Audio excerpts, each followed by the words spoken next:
আমাদের জান্নাতের দল ভারী হোক, আমরা চাই কি চাই না? যেই বলবে লা ইলাহা ইল্লাল্লাহ ওই আমার ভাই, সে জান্নাতে যাক, এটাও আমি চাই, ঠিক কিনা? নাকি সবাইরে জাহান্নামে পাঠাইয়া খালি আপনি জান্নাতে ঢুকবেন?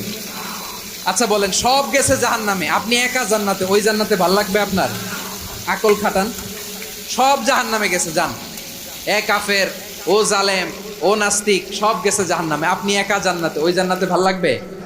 জান্নাতে আমি একা যেতে চাই না, আমার জান্নাতের দলকে আমি ভারী করতে চাই। চিল্লায় বলো ঠিক কিনা?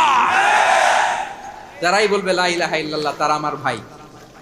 বিশ্বনবী এই কথাটার আরো চমৎকার ব্যাখ্যা করেছেন। তিনি বলেন, মান সাল্লা সালাতানা ওয়াস্তাকবালা কিবলাতানা ওয়া আকালা যাবিহাতানা ফাযালিকাল মুসলিম লাহু যিম্মাতুল্লাহি ওয়া যিম্মাতু রাসূলিহি ফালা তুখফিরুল্লাহা ফি যিম্মাতিহি।